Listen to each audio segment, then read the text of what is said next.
everybody, it's Michelle, and just to let everybody know, you have to forgive me today because I look crazy.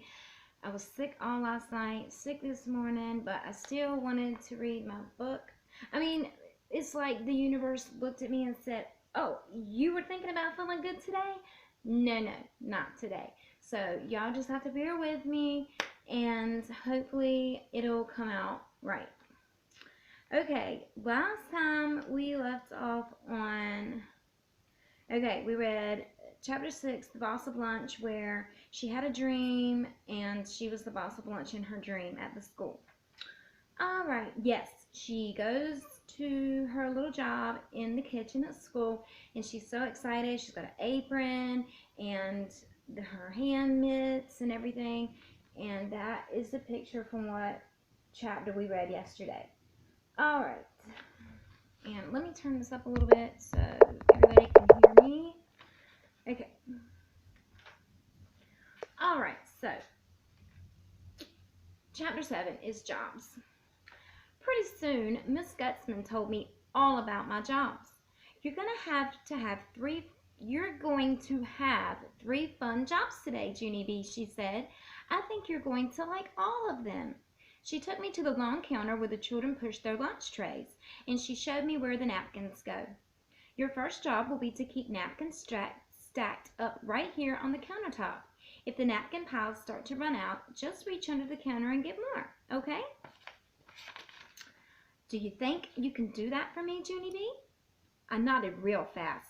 Yes, I said, I know I can do that, Miss Gutzman, because I'm already familiar with napkins. I smiled real proud.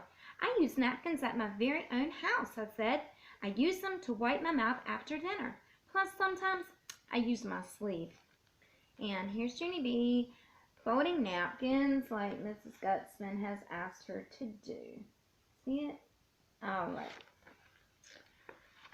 Miss Gutzman looked funny at me. After that, she handed me a sponge and took me to the counter by the sinks. Okay, your second job will be to keep this big counter wiped off really good, she said. You don't have to clean any big messes, Junie B. Just wipe up a little spills or crumbs that you see. I grinned real big. And here's Junie B wiping the counter. Can you see that? I can't even tell. Okay, there you go. I can only imagine what kind of mess she gets into. Sponges are another job I am real good at, Miss Gutzman, I said, because one time in kindergarten, I practiced throwing sponges in my toilet.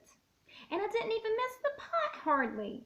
Mrs. Gutzman's face went kind of pale. Oh, she said, oh my. After that, her voice sounded a little bit more worried. Well, there's just one more job I need to tell you about, she said. Do you see that door over there? That's where the children come in the kitchen to get their lunches. Yes, I said, I see it. Well, when you're not busy with your other jobs, I'd like you to be our lunch greeter, she said. Do you know what a greeter is, Junie B? A greeter smiles at people and says hello. Do you think you could do that for me? This time, I didn't answer her right away, because that job made my stomach feel real jumpy inside. Yeah, only there's children who I don't even know at this school, Miss Gutzman, I said, kind of shaky. And some of them are big kids, and big kids are not my favorite size kid. Miss Gutzman did a chuckle. Don't worry, Junie B. I think you'll find there are lots of very nice big kids at this school, she said. Could you just give it a try, please? I shrugged my shoulders, kind of weakish. I don't know. Maybe I could, I said. Miss Gutzman gave me a pat. There's the spirit, she said. Now there's just one other thing we need to talk about before you get started, okay? Then guess what? She reached under the counter and she gave me another pair of mitts. I quick held up my hands for her to see. But I'm already wearing mitts, Miss Gutzman. See them? You already gave them to me yesterday. I know, but these are brand new ones, Junie B, she said. Around here, we change our plastic mitts quite often. That's how we keep from spreading germs. We're constantly washing our hands and changing our mitts. I scratched my head.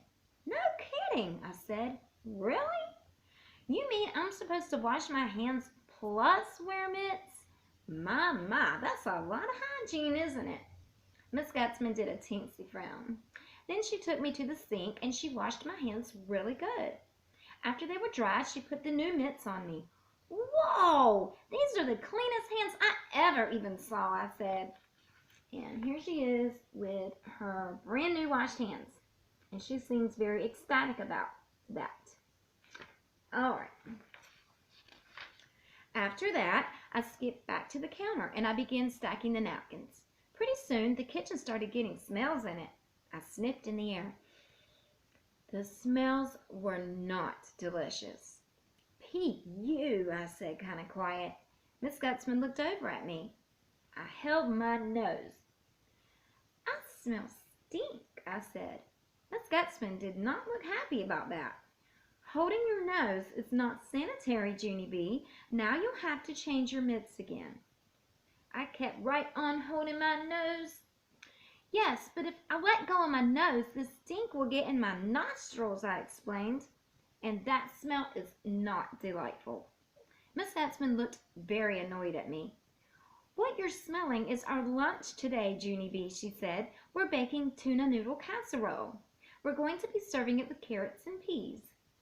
I made a sick face at that. "Plah," I said. "I hate peas. It's a good thing I brought my lunch today, right, Miss Gutzman? At least now I will get a decent meal." Miss Gutzman still looked very grumpy. She came over and changed my mitts again. And after that, I stacked more napkins, and I tried to just breathe through my mouth. That's kind of hard to do. Chapter 8, Lunchtime. Being a helper is sure not a breeze. After the lunch bell rang, big kids started coming into the kitchen. 2 of them pointed at my hairnets. They called me the name of Freakazoid. I felt very crumbling inside. "Now I'm not even going to greet you," I said real quiet. After that, I tattletaled to Miss Gutzman, and she grouched at those boys. Plus also, she said I didn't have to greet people. Instead, she said I could have a sponge and clean the counter. I hurried over there my fastest. Then I sponged and sponged until the big kids were gone. Pretty soon, I looked at the door again. And guess what? I saw my friends from room 1. I saw Herb and Lenny and Jose and Shirley and Roger.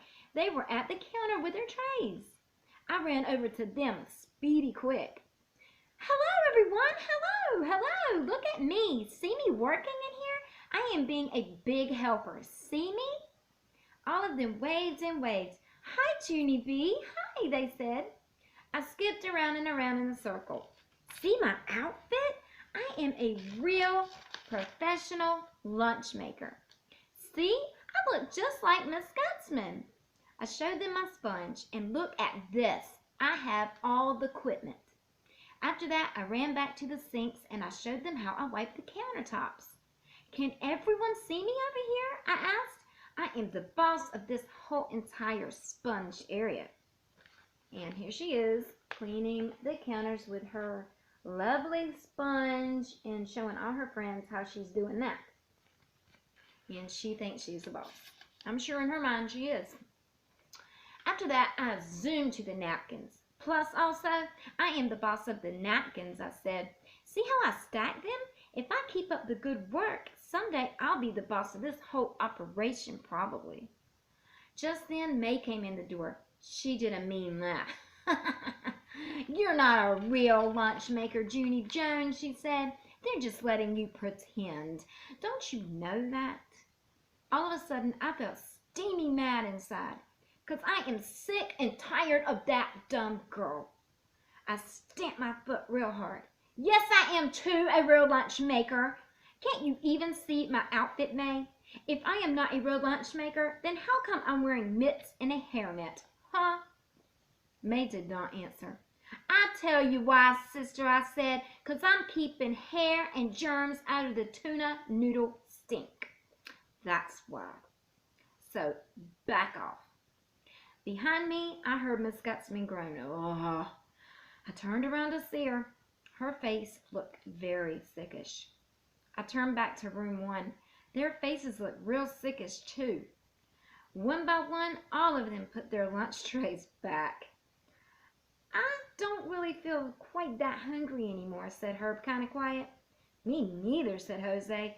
"I had a really big breakfast today." Then, very slow, all the children started backing out of the kitchen. And here they are. After they found out what they're having for lunch, they all weren't hungry no more. All right. I watched them from the door. They backed all the way to our lunch table. Mr. Scary was waiting for them there. He talked to them for a minute. Then he came into the kitchen and talked to Miss Gutzman. They whispered to each other for a real long time. Also, they kept looking right at me, and they wouldn't even stop. My head got drops of sweaty on it. I wiped it off with my sponge. After that, Miss Gutzman closed her eyes again. Then she walked to me very nice, and she took away my sponge, and she said that my job was done. Alrighty, so next is chapter 9, and it's baloney, and you can tell that a first grader wrote the word baloney. Alright, I love this book. So now Junie B is no longer in kindergarten, she's in first grade. And this was Junie B, first grader, boss of lunch. Okay, and shortly I'll read chapter 9 and 10, maybe 11, and we don't have that much longer to go. But anyway, like I said, I feel kind of rough today, and I will be back with you shortly with the next chapter. All right.